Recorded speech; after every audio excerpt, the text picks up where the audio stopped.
Yeah, hello. My name's Robert Reid. I'm a senior equity analyst here at Briefing.com. I do more of the longer-term investing with. I do a lot of emerging growth stuff. I also do some IPO write-ups. I do story stocks. Basically, just kind of my focus is more on months and quarters and possibly years as opposed to intraday trading. So. That's kind of where my background is. But anyway, I just wanted to talk just real briefly, maybe just a few minutes of kind of things that you may want to think about.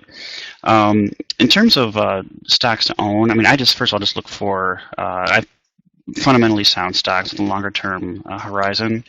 I think that if you find a quality company with a good product or service at a good valuation, you'll do well over the long term. And I kind of balance the equity risk with a pretty good sized cash position to just kind of offset any wild swings in the stock.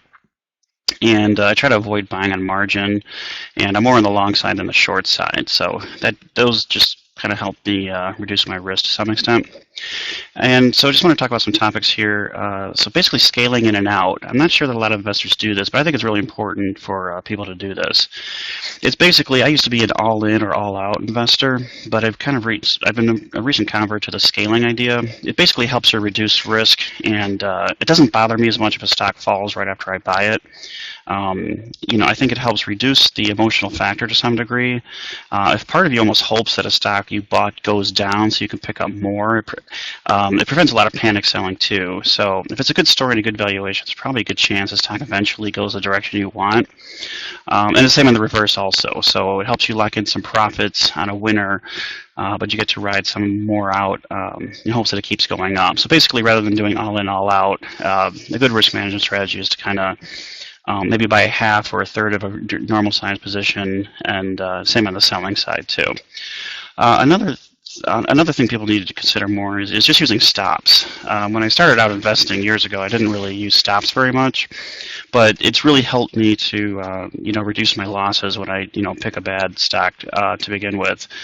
And because I'm longer term, I kind of give myself a little more latitude trading range than probably most traders at Briefing do. I'm actually okay with a 10 to 15% downside loss limit, so it kind of gives a little bit of room for these kind of longer term ideas to work. Because I do tend to hold through earnings, especially if you're going to hold it, 6-9 months. You're probably going to get 2 or 3 earnings results that may have an impact on the stock. But as long as the overall story is still there, you'll probably be okay. In terms of like how stops work, again, I'm not sure everybody really knows too much about it, so I wanted to quickly touch on that. So basically, in fact, we also get a lot of feedback from people who are down in a stock who write in a year later saying, well, what should I do? If they had a stop loss limit, it would help to reduce some of those, those losses and keep investors in better shape. Just to kind of get a little more specific in terms of stop loss versus stop limit, the stop loss orders these prevent long positions by triggering a market sell if the price falls below a certain level. For example, if you buy a stock at 50, it's risen to 65, you can place a stop loss order at 62. So if the stock drops below this price, then the order will become a market order and get filled at the current market price.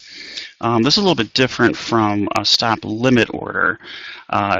Basically, with a stop limit order, there's 2 prices in a stop limit order. There's the stop price that'll trigger the order, and then there's a limit price, which is where you'll sell it. So it won't be a market order if you do hit that first price. It'll be a limit order. So the only problem is there's no guarantee that the order will be filled, especially if the stock is rising or falling quickly.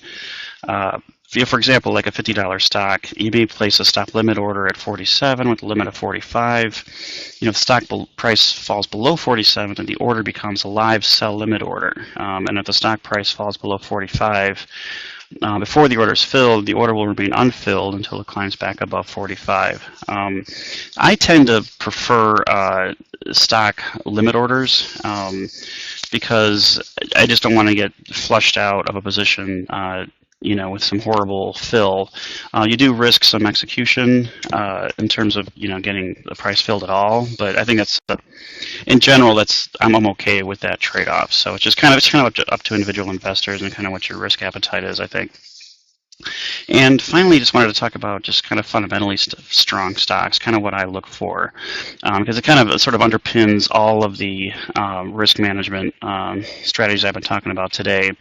So basically, I limit myself to stocks where I know the story well, and then I understand the story. And that basically the kind of a good way to know, if you can, if you could explain the story easily to someone else, then you probably know the story pretty well. But if you have to you rely on your notes and you don't really understand what's going on with the company, and you can't, explain it to someone quickly, then you probably don't really know the story as well as you should. Just as me as a trader, I tend to focus much more on the fundamentals. I do take the stock chart into account. I like to see a long sideways trade, a nice consolidative pattern.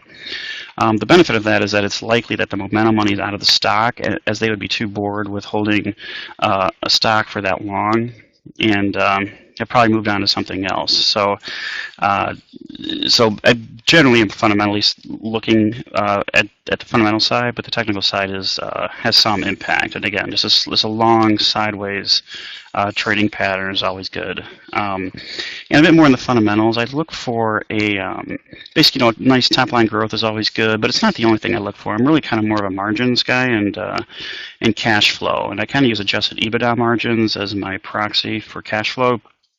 Because basically that's how much money they're bringing in, which is really important.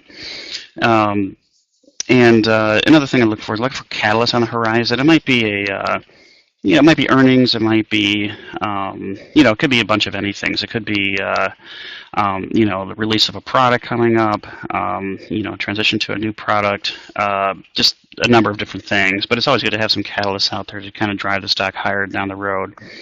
Also, a nice valuation is always good. You always want a good PE. I always look for a high cash balance as well. Ideally with very little debt. Those tend to have some good downside risk. It kind of helps protect on the downside when you've got a lot of cash. I think investors kind of look, it's a $10 stock, but they got a dollar or two in cash. That really helps protect that downside. At least that's kind of been my experience when I look at stocks. And finally, I look for recent insider buying. It's hard to always know. You can never know what insiders know, but you can know what insiders do. And so I always look for any stocks that have some good insider buying is always a definite plus. And finally, another good place to look is sort of like these broken down IPOs, or they're always fertile ground for ideas. And our IPO calendar is really good for kind of looking for ideas, and we do commentary into the IPO XX ticker as well. So that's always a good place to look. And also for the emerging growth, the ticker is GROWX.